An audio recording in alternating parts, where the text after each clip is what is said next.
a la mano, nunca permitieron que pudieran pasear con libertad los soldados estadounidenses. Cuando ya no había ejército, fue la población que defendió la dignidad del país. Hoy que no hay gobierno, hoy que el ejército está siendo utilizado para defender intereses privados e intereses extranjeros, hoy que las instituciones están secuestradas por una mafia, y esa es una de las últimas reflexiones que hizo Carlos Monsiváis en sus artículos en el Universal y en los actos donde participó, fue que frente a esta destrucción del país, frente a la debacle de las instituciones, sus instituciones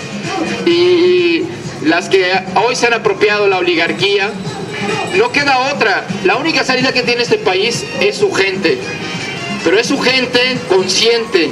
es su gente de manera crítica, su gente con la capacidad y la voluntad de sumar fuerza, su gente que sea tolerante y que al mismo tiempo utilice el diálogo para convencer a otros de que no hay de otra, de que la población está inerme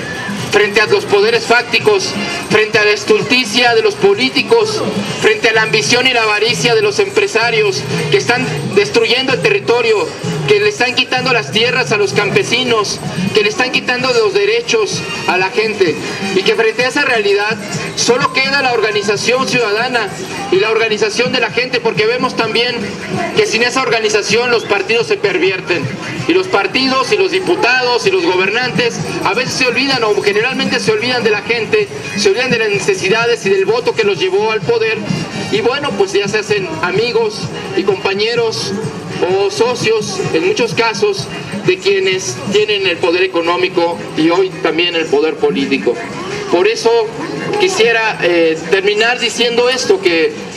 hoy no tenemos otra opción, recordando las palabras de Carlos Monsiváis,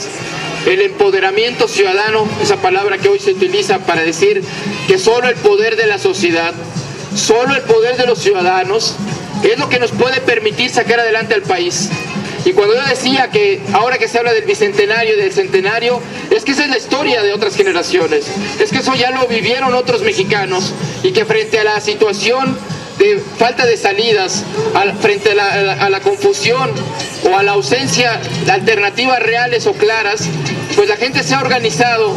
para defender su tierra, para defender sus derechos, para defender a su gente, para defender a sus hijos y darles un futuro. Muchos se han montado en esta historia de la Revolución Mexicana o de las luchas populares para hacer carrera política o para acomodarse en el gobierno, o para acomodarse en el sistema. Algunos fueron luchadores auténticos, pero ya se cansaron. Y hoy toca retomar a las jóvenes generaciones la estafeta, y a los que continúan resistiendo en los años, continuar y utilizando las armas de la razón y de la crítica. Y como les digo, y algo que es muy importante, hay que convencer, hay que dialogar y hay que escuchar a los demás, aun cuando no piensen como nosotros. Hay que aceptar sus argumentos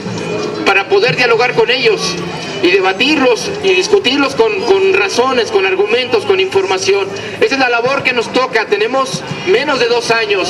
para convencer a la gente, y no tenemos a la televisión y no vamos a tener a los medios de comunicación de nuestro lado. Solo contamos con lo que tenemos: nuestras manos, nuestra voz, nuestros oídos y nuestra cabeza. Y eso es el legado principal que dejó gente como Carlos Monsiváis, que utilizó los instrumentos de su cuerpo para ser creativo, para ser crítico, para dar a su inteligencia un sentido social que muchos de la gente que tiene esa inteligencia y ese talento pues lo utilizan más para beneficio personal, para crearse una fama y un lugar en el mundo, pero no para dar y otorgar ese talento al servicio de la gente. Y eso hay que agradecérselo a gente como Carlos Monsiváis, como José Saramago, que nunca declinaron sus banderas y que siempre las defendieron,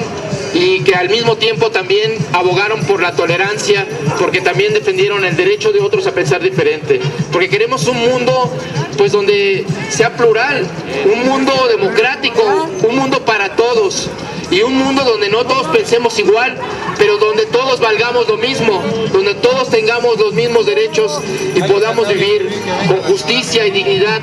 y donde se respete el derecho de todos a un hogar, a una educación, a una salud. Y creo que pues es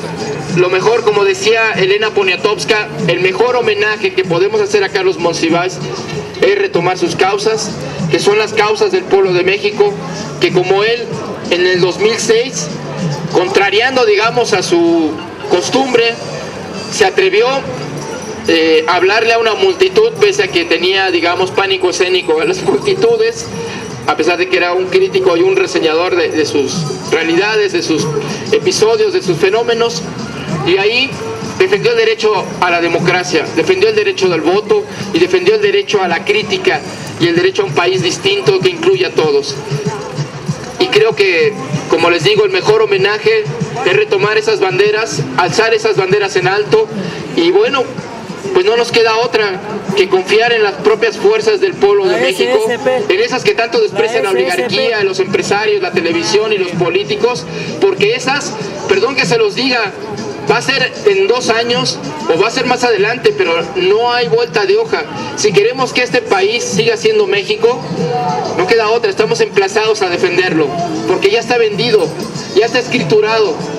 Ya lo entregaron la clase política, ya lo entregó la oligarquía, que nunca han apreciado lo que es México, nunca han apreciado su cultura y siempre han menospreciado, sobajado a su población.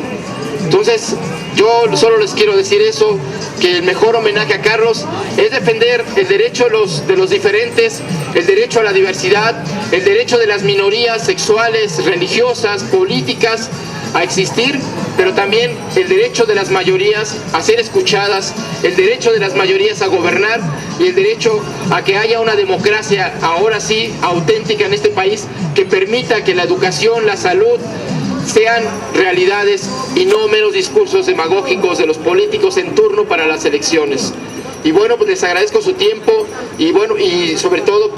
reconozco y los felicito por esta labor que llevan ya varios años, porque es por este camino de la insistencia, de la resistencia y del mantenernos unidos como vamos a lograr convencer a mucha gente que ahora pues les preocupa más el mundial, pero no nos preocupemos por eso. También tienen derecho a evadirse de esta realidad tan terrible,